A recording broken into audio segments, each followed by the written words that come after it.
people's like Facebook stuff with memes. I mean, we all kind of do that right now. I have pictures saved though. I'm just like, Oh, me too. Like I recently saved this one picture that's like the Chef Boyardee logo, like him doing this, and it says the discourse that I can't wait to use over and over repeatedly. The one I've used a lot is the Fry from Futurama, where he's like squinching, and it's usually been on someone in Mount Pleasant saying, "Who wants to get Chinese food?" And it's like, I do if I wasn't 3 hours away. Right. But my favorite meme is a picture of this woman, and the caption says "cries in Spanish." Oh yeah, you've told me about cries in Spanish. That one just, it gets me. So this is episode 7 of 12 Thoughts. I believe it's episode 7. It might be episode 6. I think it's 7. No, it's 7. It's definitely 7. I'm bad at counting. Oh, that's good. And Will and I both had some beer tonight, so this is the first question I will ask you tonight is, who are you? I'm William Trotter. And where are we right now? We are inside your lovely apartment in Grand Rapids. And did anything nice happen to you today? Well, besides hanging out with you, it was kind of an easy Friday at work. A couple meetings, just padded out, like made time go faster. But that's always nice when the time is going fast on a work day. Yeah, especially when you're trying to look busy, when they don't give you enough work. Oh yeah. So your questions are coming from the lost Bolivian princess Tomas Calvo. Okay. What was his message, by the way? His message was, if you're ever sitting through a boring play, you can do Kegels. That's right. Yeah. It's just food for thought. Okay. It wasn't like, yeah. You know. Or if it's a Disney play, like I could just walk out with you. Exactly. Although, after my last experience seeing a Disney play, I don't think that I'm actually going to, like, try to see a Disney play anytime in the future. That is fair. Until, like, the Mulan, the musical, comes out, and even then I might get bored and leave. So. Huh. How's that not a musical? All right. Who knows? Question number 1. Are any parts of your body made of metal or plastic right now? Not right now. When I broke my ankle back in 8th grade, so I'm not going to figure out the year, they had to put a screw in my ankle to have the bone grow back properly. And then I had to get another surgery. The dog's being annoying. Immediately, like a few months after, just to get the screw out. I think I still have it. The screw? Yeah. So, not really a body part, but you have metal in your body, possibly, conceivably? I had it. Right. But now I have it outside. Oh, you still own the screw, yeah. But it's no longer in you. Yeah, it's like in this, like, plastic, like, jar thing. If you could... Stop it. You're being a goober. If you could pick up a part of your body to change into metal or plastic, like if you got to be like a cyborg, which body part would you change out?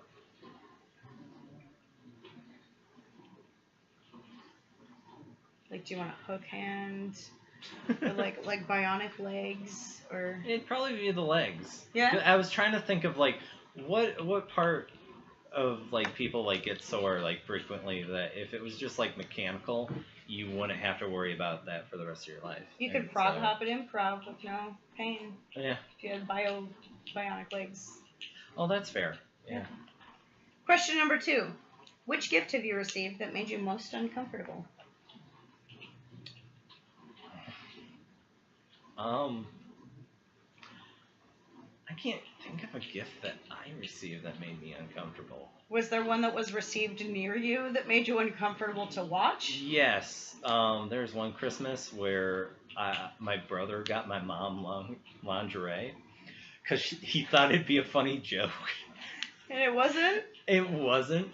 That was just so weird. We, like, my mom, my sister, and I were just like, and him and his girlfriend were like, thinking it was, like, it made me think I was a little bit, like, made a stronger case to me being adopted, or him being adopted, one of us.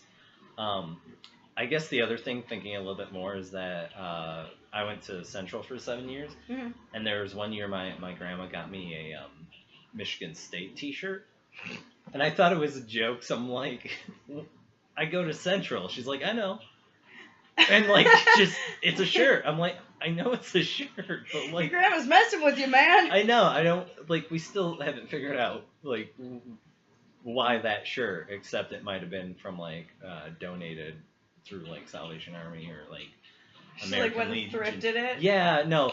Like the thing is, we always know that grandma's gonna give us like dollar store gifts. Oh. So that's cool. Grandma go to Central. Yeah. I know. There's one year like she got me a pair of binoculars, and I thought it was like, oh wow, an actual gift. But then I saw it at Rite Aid like a week later for $5, and I'm like, Did you take up bird watching for a hot second, or like anything? No. Okay. No.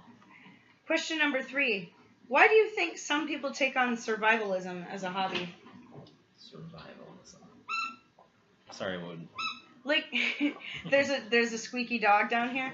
Like prepping for disasters. Oh, like a doomsday prepper thing. Being prepared to like survive in the wild and the society break. I don't know. Yeah. What's the appeal there? Well, I think part of it is I want attention. I think part of it is like some people just want hobbies, and so like it's certainly something that like you can make a conversation with. I guess the other thing is like with how much news and how much like craziness like happens in the world today, and like how much it is on media, you just kind of can't help it. Like you're just like, oh, I gotta actually do something. Right. Jesus, Teppy. That's just going to be a thing in this interview. I mean, that's part of the magic, right? Yeah, totally. Question number 4 is, have you ever tried and succeeded in transforming yourself in terms of physical appearance or otherwise? I guess as far as physical appearance, about a year and a half ago, I was 200 pounds. Are you shitting me? No. Really? Yeah. Do pictures exist of this? I think or have if you, you look on my in destroying all photographic evidence? No, like I was really self-conscious, so definitely none of like me shirtless or whatever. Right. But like if you go back to like there will be me in like improv shows up at Central, and like you'll see like a bit of a gut, so it's like, but yeah. I think that my peak weight was like 210, 215. That was like probably 2011-ish. Yeah. And the thing about quitting all drugs is that you drop that weight really fucking fast. Michael did that too. I did. That was Stick your head in the camera just so that people know you're actually here. Can they see me? Yeah, I can't. probably. I don't know. There he is. Yay. We're having a fun night. Question number 5. Have you ever been the victim of a public shaming episode? Did someone call you out or dump pig's blood on your head at the prom? Or... Oh. God, I guess you'd have to be like really in like a country type of area for that. Right? Like where did they get the pig's blood even? Did one of their dads like have a hog farm? They're like, hey Dad, I gotta prank this girl at school. I'd like to think that like the farmer is just like, well, you have Betty, you have Babe, or you have Dennis. Like which pig's blood? Because I want Dennis. Like, he's big. That'll be a lot of blood to dump on that poor girl's head. Okay. Stop it. No, like I guess I haven't been a part of any kind of like shaming thing. But yeah, thankfully. That's good. Is that a common thing? I don't know. I have been publicly shamed in a way that I think I would prefer not to discuss on this series, but it was like a breakup situation, and but That still comes back to bite me in the ass sometimes. But I don't know how common it is. It's just like, if it happens to you, you probably have a story to tell, I guess. Right. I don't know. Question number 6. If you had unlimited money and political clout to plan and execute a public spectacle, what would it be? Jeez. First few questions were easy. They always get weird in the middle. Yeah. Public spectacle. What would I want to do? You gotta speak up a little bit, darling. Right. I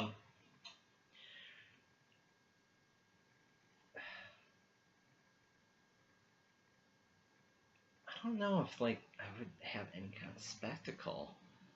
There was someone on Facebook that at one point asked like if you could change any one thing about this world, what would it be?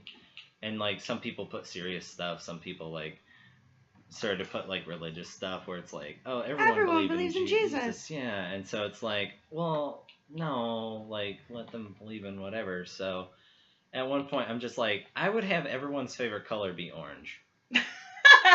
Just, no reason, but just that's how it is now. That's just objectively the best color. Yeah, is orange. I just picked a random one too. I'm like, I don't want it to be a common color. Yeah, you didn't even pick your favorite color. No, I didn't. But you want your favorite color to be changed as well. Like, we're all in this together. Oh yeah. I guess the people who like were really into orange before, they're kind of like getting the I guess they wouldn't feel anything. They're just like, it would just be like, yeah, you guys finally caught on. So that is something that I don't know how you would achieve that through money and political clout. Right. But yeah, no, I couldn't think of any spectacle though. Like not even like a flash mob or like an assassination or like a fashion thing that like you have the money and political clout to like run a campaign that like now everyone has like just a tiny spot of eyebrow instead of full eyebrows. Or well, actually, you mentioned beauty stuff, and I think that if we're gonna do anything, it's anyone who puts their children through one of those child beauty pageants should be in one themselves. Yeah. So you have like the stage mom beauty pageant. Yeah. I like this. And the children get to yell at them as much as they did to their children. I love this idea. Mm-hmm. I think that would be a great public spectacle, and I would definitely goggle at it. Question number 7. Blood, yellow bile, black bile, or phlegm? That's the question. I can probably sort of kind of explain it a little bit if you need me to. Sure. It is an oldish theory of personality. The humors in the body, like whichever one is the dominant humor, like determines who you are as a person. So like if you're a blood person, then you're like really friendly and like kind of, I mean, I would probably be that. If you have yellow bile, then you're like domineering and commanding and stuff. If you're a phlegm person, then you're just kind of laid back and whatever. But you're probably more like phlegm, black bile, just from what I know of this theory of personality, which granted is not much. But I haven't heard of that one before though. No. But yeah.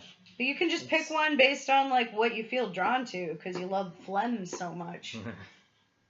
What were the options again? Yellow bile, black bile, or phlegm? Yeah, I'd say like black bile, phlegm. Okay. Fair. Question number 8 is, what is your favorite theory of personality? I guess my favorite one is that it doesn't matter like what personality you are. Everyone has a drink that turns them into just a terrible person. What's yours? Mine would be Admiral Nelson. They ran out of Long Island, Captain Morgan, at the liquor store I always went to at Central, and so I grabbed the bottle of Admiral Nelson, and I'm looking at the guy on the bottle, and I'm like, verbally, I'm like, you look trustworthy. And he was not? He was not. No. And like even the people at the liquor store laughed at me. But I ended up going to this pajama party, and I basically cock-blocked one of my friends who was in the middle of talking to this girl by like leaning in and going, "You're trying too hard." Like, I love it. That's amazing. I was so belligerent, and it was she ended up having a boyfriend, so I mean. So you helped him dodge a bullet. Yeah. In the best way. You're trying too hard. That's so good, though. Yeah, that next day I was apologizing to people. But. I mean, I kind of feel like I'm constantly apologizing for my behavior when drunk. So for me, it's not like a specific kind of drink. It's just like the number of drinks. I think, yeah, but the thing is, you never get like malicious from what I've seen. No, I don't get malicious. I just get like embarrassing and like clingy. Right, but like that's like, what I mean. Occasionally Like cry. By on terrible people. person, I mean absolutely like malicious. You know what? It takes you a few seconds for you're like, oh yeah, this story. It's Fireball. Okay. It's Fireball that makes me malicious. That's fair. That's why I don't drink Fireball. Something with cinnamon, or just Fireball in general? I just know that the last time I got malicious drunk, it was because I was drinking Fireball. Okay. But I don't get malicious drunk very often. That's fair. You don't want to. No, you know what? It's totally Fireball. The last 2 times that I've gotten malicious drunk, I've had Fireball mixed with beer, but I think it's definitely Fireball. Right. Yeah. Everyone has a drink. You don't want to find it, but once you do, I guess that's good. You want to drink Fireball tonight? I do not. Ruin some lives. We can have we can mix Fireball and Admiral Nelson and just destroy the world tonight on St. Patrick's Day. That sounds like a suicide pact. Like at that point. It does. Oh, jeez. Question number 9. What is your skincare regimen? Poor. Like every once in a while, I'll have pores. No, actually, I am getting better at it. I started using lotion on my hands, which like dry up and crack up at work. And then recently I bought this like Olay like charcoal face mask thing. Ooh, so. Doing some masks. Yeah. Nice. Yep. If I hadn't put on makeup earlier, I would say like, ooh, dude, I've got this like sample of Lush, like face and body scrub. We should just go to Lush because you need a bath bomb. Oh yeah. For the time that you're gonna take your one bath in your clawfoot tub, but like it's Teppy. No. The couch is a piece of shit anyway, but she shouldn't. That we should get some like scrubs and scrub, and it would be good. I don't know. I lost my train of thought when I realized Teppy is just chewing on a couch right now. Yeah. Y'all can't see this, but she's making like really cute faces while she destroys my couch that I got for free. Mm-hmm. Question number 10 is, what does Moby Dick represent? If you have not read Moby Dick, I expect you to make something up. Yeah, that's fair. I've heard of it. I haven't like read through the book all the way through. So what does Moby Dick represent?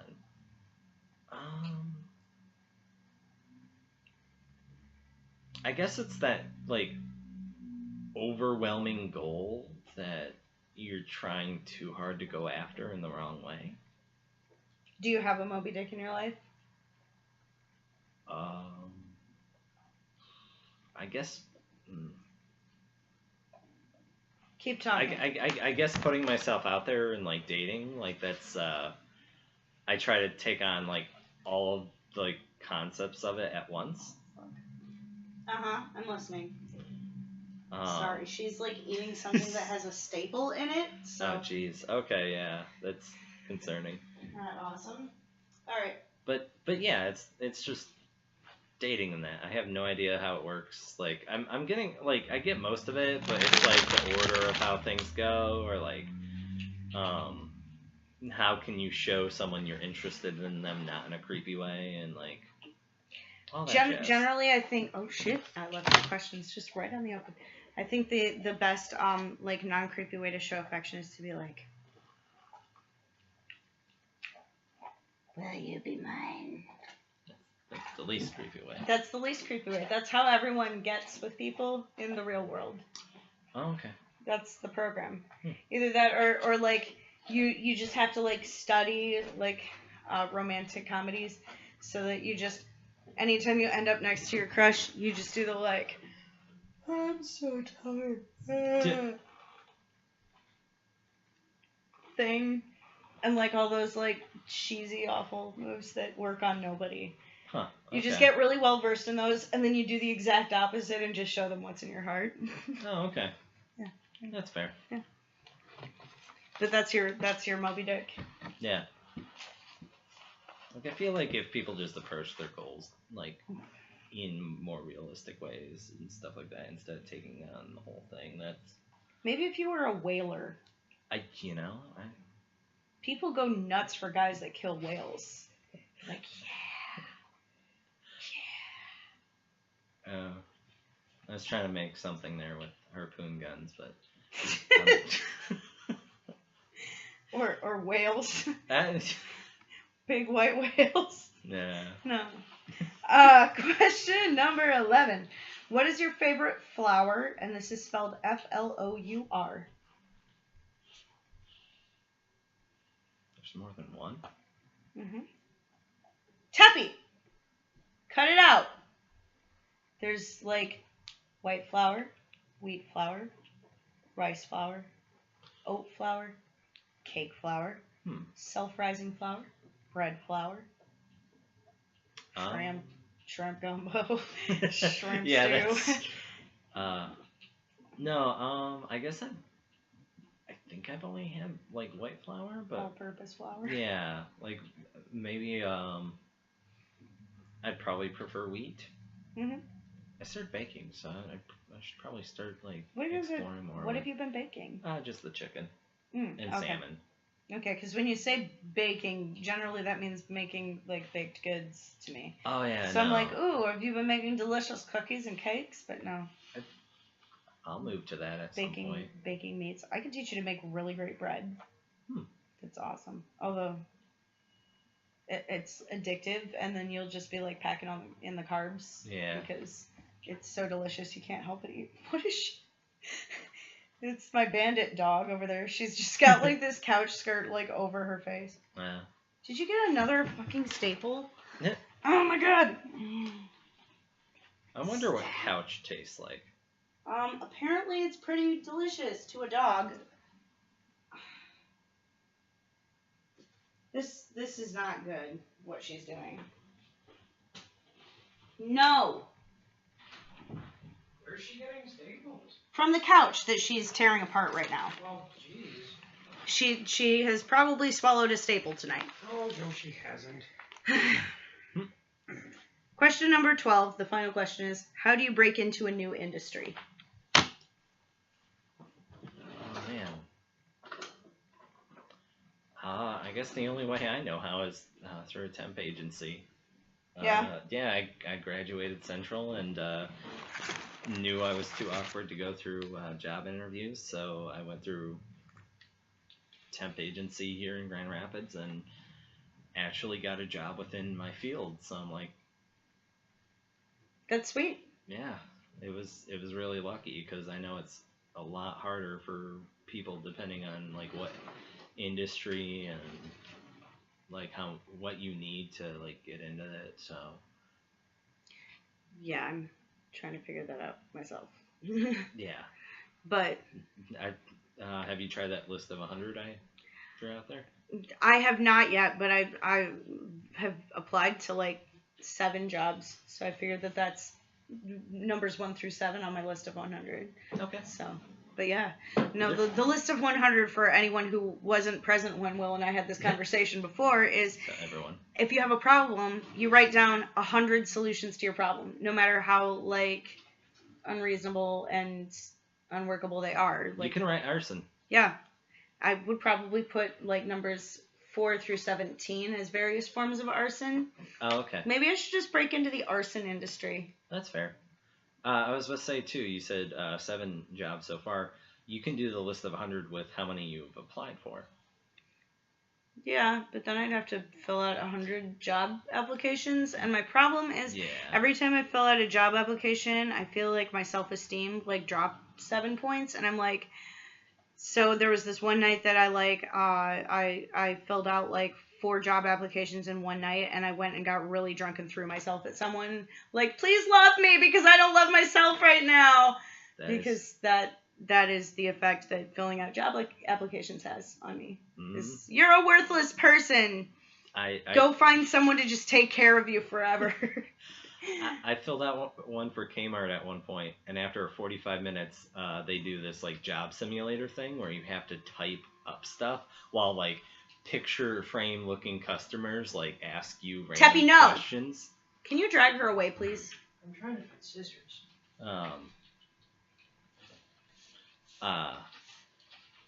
And at one point, like they show like this black customer who's like asking a question, and then someone else comes up with a question, and like he says in this tone, it's like, "Hey, I was here first," and like the options are the first one, it's like call security because the situation's getting out of control. I'm like, I don't want to work at Kmart anymore. This is terrible. Perform a visual pat-down. Look for concealed firearms. I am the law. That's terrifying. Kmart's going downhill for a reason. Well, yeah. many reasons. But like, yeah. Yeah. But no, I totally get the depressing state of job applications. Yeah. It's hard to break into industries and just jobs in general. So. Well, that was your last question, so the final thing that you get to do, should you want to, is deliver a message to the person who's going to answer your questions. Okay. You know, I wasn't sure if I was going to just, like, shrug and just, or, like, because, I don't know, questions get weird. I'm probably going to rewrite a couple of mine, because... Because why? Oh, I know. No, go with your like really weird, but go with your gut. I like weird. That's like half the point. Is that I'll look at your question set and I'll be like, I know a person who could answer these. Like there was nothing on here that I felt like you would be like, bleh, except for like the different humors of the body one was a little strange, but yeah. Yeah, so don't rewrite your questions on the basis of thinking they're too weird or too anything. If those are the questions your heart desires to hear answered, ask those questions, because they will be. Okay. I'll find the right person. So. All right. But yeah, just kind of don't overthink it. I guess that's my statement. Thank you. Awesome. Episode 7. Stop.